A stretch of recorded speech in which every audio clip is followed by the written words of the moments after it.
How are you doing? Nice to meet you. Hi, Howard. It's good to meet you too. Yeah, thanks. So thanks very much for speaking to me. First of all, congratulations on the movie. I watched it again yesterday. It's great in many different ways because and I was like from the trailer, I was expecting it to be kind of like a pure horror movie, maybe kind of a giallo tinged horror movie. And it's very much kind of there's a lot of tongue-in-cheek campiness that I wasn't expecting. So what was it about the kind of when you got this script? What was it about it that intrigued you? Were you kind of keen to do a horror movie, or more interested in kind of the moral message that it kind of came with, and the humor that it kind of played that lent into that moral message that it comes with? I'm curious to know what you think the moral message is, because that's always cool. I didn't know it was moral. I guess it's like don't hook up with your family. But I was obsessed with Gabriel Abrantes, the director. I had seen Diamantino, and I loved it. And I was meeting a bunch of people, and him and I met like a year before he was casting the film, and we just got along really well. And then he sent me this script, and I loved it. I thought it was really funny and strange. The script changed a lot when we actually ended up filming it. But I just was so excited to work with him and to work with Carloto too, um, who had played Diamantino in Diamantino, Right. Yeah. and And Annabella then as well. She and her sister play the sisters in Diamantino. I mean, Annabella's fantastic. We'll speak about her in a minute because that's just an amazing bit of prosthetics there. But before, Yeah. I mean, you said that you'd be keen to hear kind of my idea of what the moral was. So the reason that I said that there's kind of a moral there is because I saw that Gabriel he kind of based Annabella's character on a very rich kind of, she was called the Duchessa de Alba. I suppose he talked to you about this. No, the Duchess of Alba. Was that someone Yeah. you're aware of? Because he based it on her because he saw this very rich person who kind of was very, she was like, I think she died in her 80s, and she's kind of with this younger lover and these kind of things, and kind of people kind of laughed at her towards the end, which was it's kind of very sad. But because she was so worried about kind of her, how everybody saw her, it was kind of very sad. And I kind of it was quite funny that as soon as I saw the character, it reminded me exactly of her as well, which was quite strange. Was that something Yeah. that you talked a lot with Gabriel about? A bit, yeah. I think I definitely looked at pictures of the Duchess of Alba and watched videos of her dancing. I think she really loved to dance. And she's just incredible to watch. I mean, I think anyone who constructs a personhood for themselves, especially physically, I'm so fascinated by plastic surgery and uh, deciding to create your image because we're all doing it in different ways. And I think that there's something really exciting about like taking control of your face. Um, and yeah, I think that that's what the makeup was inspired by. Definitely, the prosthetics artists were incredible. I think they had worked on Lord of the Rings Right. or maybe Uh-huh. Game of Thrones. Game of Thrones. Yeah, Uh-huh. get those So mixed up. I mean, working with not only just Annabelle, let's talk about Annabelle, but working with Annabelle, but also working with Carlotta at the same time. Yeah, Carlotto, I don't think it's too much to give away that he plays two brothers, no, two twin brothers. yeah. So that must have been, I mean, one of them is your boyfriend in the film, and then the other guy is the brother that he finds that he has. So that must have been quite complicated, not just working with green screen and working with one Carlotta at one time and then another Carlotta at the other time, but just to kind of keep in the right tone with each character and to kind of get yourself prepared with Carlotta and these two different characters that he plays, no? Carloto was so much more. I think I was kind of this like well of knowledge of what it was like in Brooklyn. You know, everyone kept asking me like, "What are the boys like in Brooklyn?" And I'm like, "I don't know. I don't really know any boys." But I think like Carloto was had a lot more fun as Manel because he got to do his own accent. He got to wear a wig, which every actor loves wearing a wig, and he just got to be like super playful. And then when he was playing Ed, he was a lot more meek. I think he was like trying to imitate the American mannerisms. So I think that was more like we got to play off each other. Right. You know what how to insecure boys from Brooklyn move.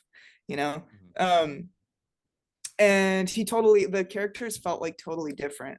Like when I was with him as Ed and as Manel, and then Nuno Nolasco, who was the double. was always on set. And so there were always like two bodies to play with, which was really nice. And Nuno and I became really good friends as well. And you can see him from the back in the film. But was Carlotta, when you weren't actually in on set filming, would Carlotta try kind of keep one character just before you went on, or kind of did you do separate days for separate characters to keep things a little bit? Totally not. It was such a hodgepodge. Oh, Like we would be filming, every character I think had a moment every day. But in between, Carloto is like totally just, he's like his jester self. Like he had a guitar on set and he would just be playing like that you know, that Brazilian song that's like uh water for the babies, like I don't know, I can't sing it, but he was play the same song over and over again. It's like the most famous like song in Portuguese. But he's super silly and he loves to dance, and I think he stayed like really fluid between the characters, so that he could like slip easily into both of them. yeah. I mean, it comes across really, especially Carlotta when he plays the other brother. No, it really comes across that he's having fun with this character. Well, you all are, especially kind of like the dancing scenes and kind of Yeah. like the more flamboyant scenes. That must have been really complicated, not just for you, but I mean, you must have had. I mean, I imagine you must have had many conversations with Gabrielle as well to kind of find that perfect balance, because that kind of flamboyance can turn into kind of too campy and almost slapstick at times. So, I mean, was there a kind of you were very kind of second guessing yourself to make sure you didn't kind of fall down that route?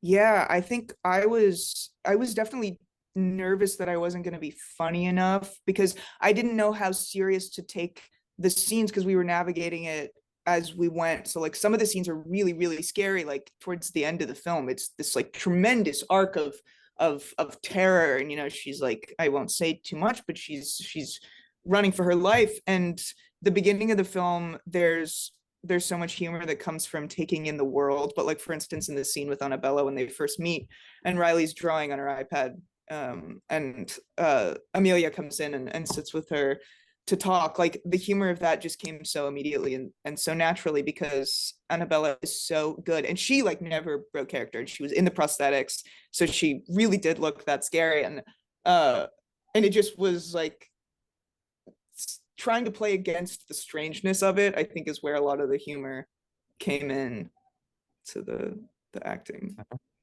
But was it? I mean, obviously, with all that makeup on, I mean, you kind of humor the fact that she's had a bit too much work done, maybe, and things like that. No, but was it easy for you to stay in character, kind of playing with this character that you are kind of making fun of in a way? Yeah, totally, because Yeah. she took it so seriously. You know, she was like completely in Amelia. And you do get that way as an actor, I think, especially when you have prosthetics and wigs and you're really dressed up as the character.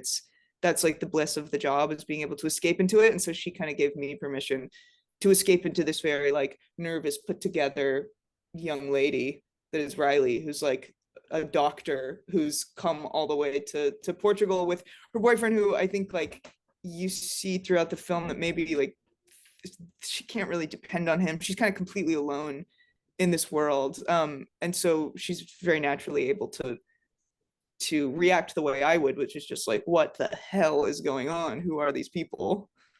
Uh-huh. And did Gabrielle kind of give you any pointers in terms of, because you were kind of like the one that's not really understanding it, because Carlotta, both the character that you go to Portugal with, is kind of he's kind of diving head first, and then he doesn't really care. His blood is blood, and he's kind of, don't want to give too much away apart from that. And you're the kind of the one that kind of spots things. So did Gabrielle kind of give you any pointers towards kind of that distance that we see kind of brewing there between you and Carlotta in the film? It happens super naturally. And as I said, the script changed a lot when we shot it. So I think because of time constraints, there were supposed to be these like effects with Amelia, and there was a birth. Um, but what ended up happening, I think, is much scarier, which is just this like pure adrenaline chase for the final third of the film. Um, and no, I felt like I was also the only person on set who didn't speak Portuguese, so I felt this distance and isolation naturally that I think helped. Uh-huh. Right. Yeah, Yeah. yeah, brilliant. And something else that was really important in the film is the music. kind of there's some dancing scenes in there, and there's like vinyl and kind of classic music. But I Yeah. also know that Gabrielle actually wrote. You had your own on set. John Carpenter there. He wrote the music on his own Moog. I think he wrote on it on his Moog. Did you have a lot of conversations about the music that would be in the film, the music that was in the film while you were actually on set? I mean, I listened to that song, the like Mesh to My Zumpoko, by Agata. I listened to that song non-stop when we were filming because it's so great. And it was like it was like one of the earlier scenes that we shot it, so it kind of became the soundtrack of the shoot. And then Gabriel was playing on his laptop while we were filming, like he would be like composing as between takes. And he's such a genius. I didn't know the extent to which he was a musician, because he's also a painter. Right. And so he has all of these mediums that sort of feed into each other. And I think that was one of the most fun parts for him, was scoring the film, because I think it's really cool to be able to like set the tone for your own film, and also playing with the like more dramatic soundscape, I think was like a nice challenge for him. You mentioned that he's a painter. Were some of those paintings that we see in the house, were they done by him, or did he get someone to do No, those? those paintings, I think those were just like, you mean like the big painting of Amelia? Was that the big, yeah, that one, for example, yeah.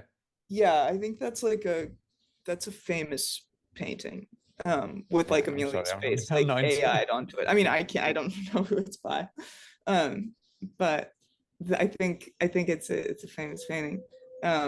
But no, Gabriel's paintings, he does like renderings of ghosts in like situations of disaster, like floods and fire, like or just like little ghost characters, or like he had a series of like little donut, like pink donut characters, and they're like AI renders, and then he does like huge oil paintings of them.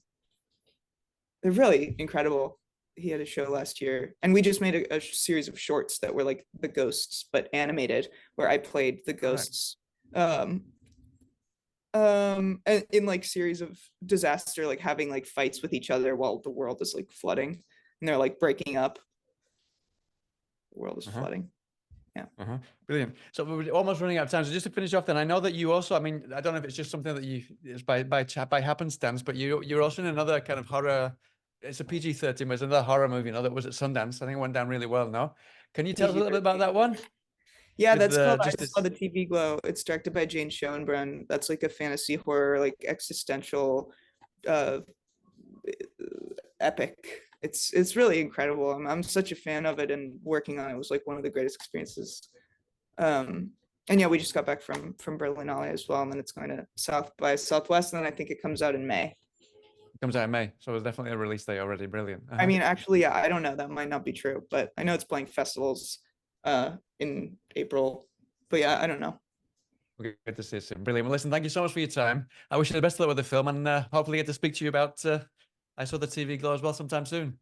Thank you, Howard. All right, take care of yourself. I've been dreaming of this moment since the day they took you. Open the door! Stop!